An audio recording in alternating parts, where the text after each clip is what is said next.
नमस्कार सर। सत साहेब। सर क्या नाम है आपका? मेरा नाम धर्मदेव दास उर्फ मान सिंह। कहाँ से आए हैं सर आप? मैं गांव नौरंगपुरा, तहसील राजगढ़, जिला चूरू, राजस्थान से आया हूँ। सर आप क्या काम करते हैं?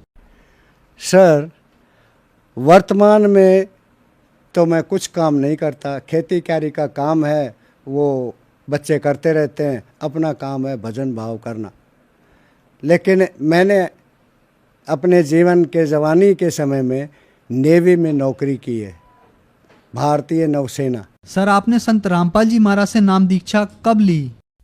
मैंने संत रामपाल जी महाराज से 12 जनवरी 2014 को दीक्षा ली।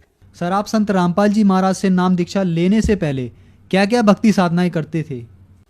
संत रामपाल जी महाराज से दीक्षा लेने से पहले मैं परंपरागत हिंदू समाज के अंतर्गत आने वाले देवी देवताओं की, जैसे राम जी, श्याम जी, हनुमान जी, गुगा जी, भैरू जी, माता जी, पितर जी, नाथ जी, सभी की एक पूरी जमात इकट्ठी कर रखी थी और उनके लिए एक विशेष कक्ष बना रखा था। वो पूरा ही मूर्तियों से, दीपों से भरा रहता था।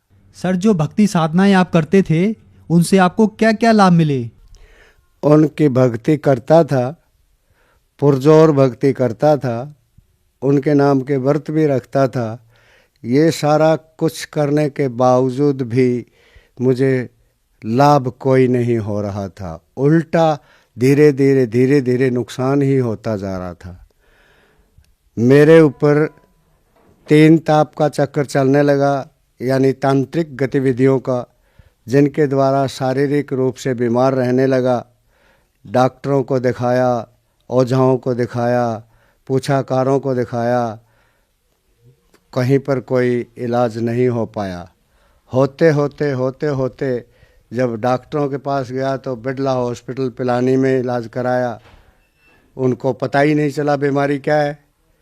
उसके बाद बीकानेर से दवाई ली, उसके बाद चूरू से दवाई ली, उसके बाद रामदेव जी का एक संगठन है कोई आयुर्वेद का हरिद्वार में, वहाँ से दवाई ली। दिन प्रतिदिन दबवार होता गया, हाथ पैर सूने होते गए और कमज़ोर इतना हो गया कि चलने फिरने की भी हालत नहीं रही। अंततः हिसार के अंदर एक प्राइवेट हॉस्पिटल है, उसमें एडमिट हुआ। वहाँ पर डॉक्टर ने मेरी हार्ट की प्राइमरी जांच करवाई और जांच से पता चला कि बीमारी तो हार्ट की है, हार्ट की आर्टरीज बंद होने जा रही हैं। तब उस डॉक्टर ने बताया कि तेरे को 7 दिन की दवाई देता हूँ 20,000 रुपये की। ये मान लेना तेरी आयु सिर्फ 7 ही दिन है, अगर तू कहीं उचित अस्पताल में जाके हार्ट का ऑपरेशन नहीं करवाएगा तो। उसके बाद में तत्काल प्रभाव से 5 दिन मेरे को जयपुर सोनी हॉस्पिटल में पहुंचते पहुंचते लग गए। 5वें दिन सोनी हॉस्पिटल में पहुंचा तो जैसे ही डॉक्टरों ने मेरे को रिंग डालने के लिए ऑपरेशन में ले जाके टेबल पे लेटाया और मेन स्क्रीनिंग जब हार्ट की तो उन्होंने पाया कि हार्ट तो लगभग बंद हो चुका है। तो वो आपस में बातें कर रहे थे कि भाई जल्दी करो, अगर श्वास प्रक्रिया बंद हो गई तो फिर आर्टिफिशियल श्वास प्रक्रिया दे के अपन इसको रिंग लगाएंगे तो बहुत ही डिफ़िकल्ट हो जाएगा। तो उन्होंने फटाफट करके आधा घंटा पौना घंटा के अंदर ही मेरे हार्ट में जो रिंग कहो, छल्ले कहो, स्टड कहो, वो लगाए और 39 स्टड चढ़ाए सभी आर्टरीज को खोलने के लिए। और उसके बाद मेरे को आईसीयू में भेज दिया। एक दिन आईसीयू में रखा, दूसरे दिन डिस्चार्ज दे दिया।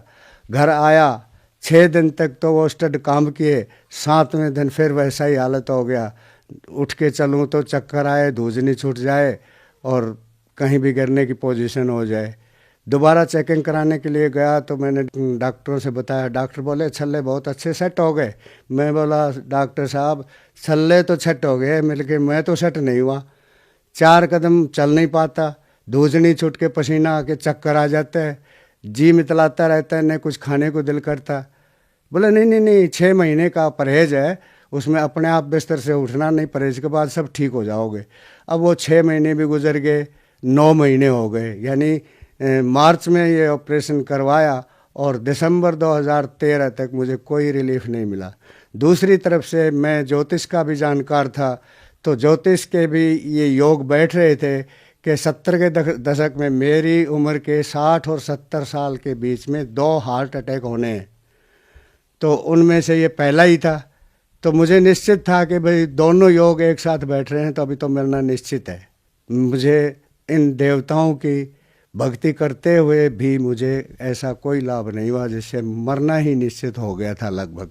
दूसरा, मेरे को हरदम भय लगता रहता था। जैसे किसी गाड़ी में आगे बैठ गया और सामने से गाड़ियां आती थी, क्रॉस करके जाने वाली गाड़ियां होती थी साइड से, और मेरे को ऐसे लगता था ये इससे टकराएगी, अभी टकराएगी, अब ये टकराई। ऐसे करते करते मैं अपने आप ही डरता रहता था। तीसरा, मेरे को अपने आप मेरे घर में भी डर लगता था। अगर कोई भी रात के समय वस्तु गिरने के कारण, बिल्ली के आने के कारण, चूहे से बस्तर गिरने के कारण, अगर बर्तन गिरने के कारण आवाज़ हुई तो हमें डर लगता रहता था। ऐसे लगता था कि कोई आएगा तुम्हें मारेगा। ये मेरे को देवताओं की पूजा करते करते भी ऐसी हालात चल रही थी। संत रामपाल जी महाराज की शरण में आप कैसे आए? संत रामपाल जी महाराज की शरण में ऐसे आया कि शरण में आने के बाद तो मुझे पता चला कि परमात्मा जन्म से ही मेरी देखभाल करते आ रहे थे। मेरे जीवन में इतनी घटनाएं घटी हैं कि शायद जिंदा रहना मेरे लिए संभव नहीं था। तो परमात्मा ने स्वयं अपनी प्रेरणा से ही अपनी शरण में लिया है। एक दिन दिसंबर 2013 मैं अपने टेलीविज़न के चैनल में मेरी मन भावना हुई कि अपने टेलीविज़न के किस चैनल पर क्या आ रहा है, 1 नंबर से शुरू करके देखेंगे। तो जब 1, 2, 3, 4, 5 करते करते जब चैनल आया तो उस समय संत रामपाल जी महाराज अपना सत्संग कर रहे थे।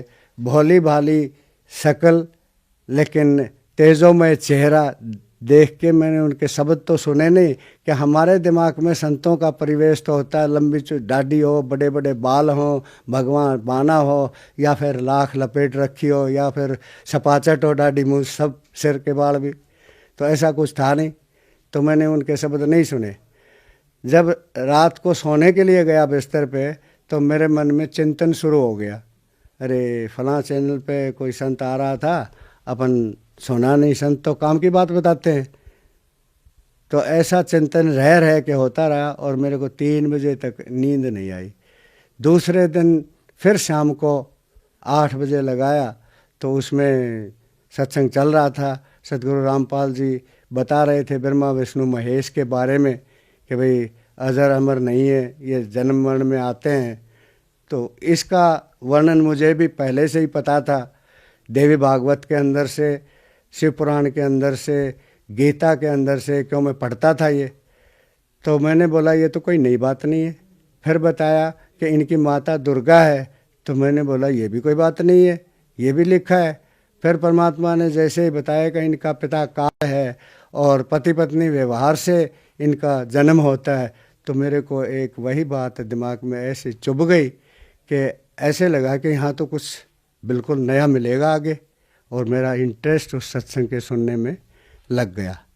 अब सत्संग सुनते सुनते जब अंत में वो बताते हैं अनुभव भगत भाई लोग, तो अनुभव में कोई भगत अपना अनुभव बता रहा था जो हमारी बीत रही संकट की घड़ियों के बिल्कुल समकक्ष चल रहा था।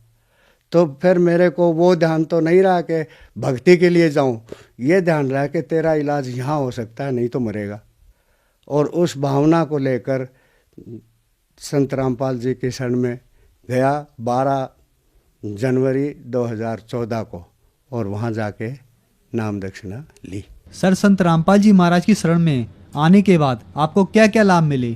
संत रामपाल जी महाराज के शरण में जाने से पहला और वास्तविक लाभ तो ये मिला कि मुझे जीवन दान मिला।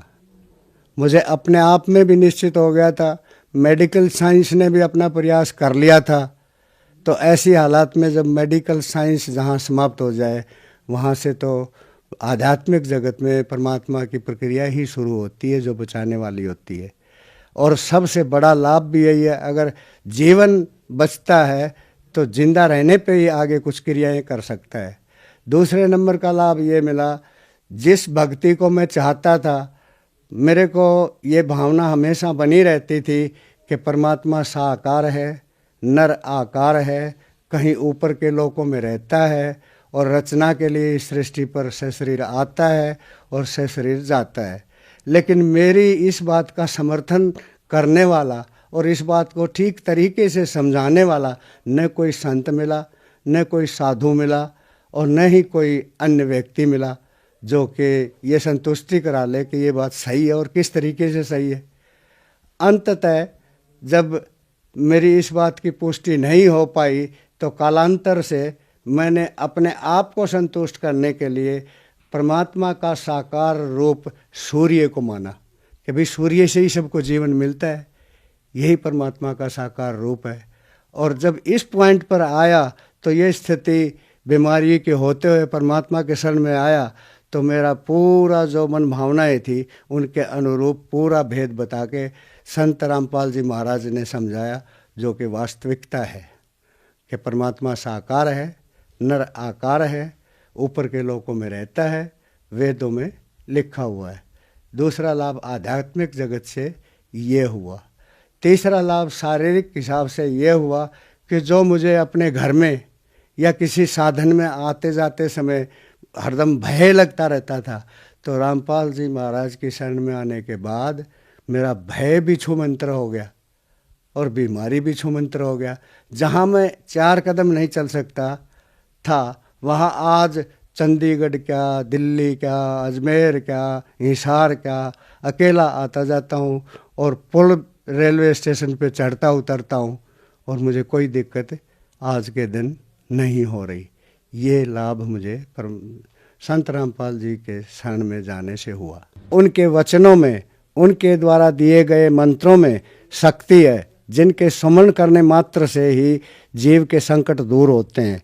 दूसरा, जो उनके संपर्क में आके उनसे मंत्र ले लेता है और उनकी शक्ति प्रेरणा जब उसमें समाहित होके वो आगे चलता है तो वो आगे भी ये सोचता है कि मैं गया तो 2 को और जोड़ूं, कि मेरा भला हो गया तो 2 का और भला हो। इसलिए आगे से आगे जुड़ते चले जाते हैं। इसलिए संत रामपाल जी महाराज की महिमा बढ़ रही है। सर, जो दर्शक आज आपको देख रहे हैं उनको आप क्या संदेश देना चाहते हैं? भक्त समाज को मैं ये निवेदन करना चाहूँगा कि अपने विधि से संत रामपाल जी महाराज निश्चय रूप से पूर्ण संत हैं और इनके वचन में शक्ति है और इनसे नामदान लेने से निश्चित रूप से मोक्ष मिलेगा और जब तक जीवन में जियोगे शारीरिक, आर्थिक, मानसिक संकट भी नहीं होंगे और अनहोनी भी नहीं होगी। धन्यवाद सर। सत साहेब।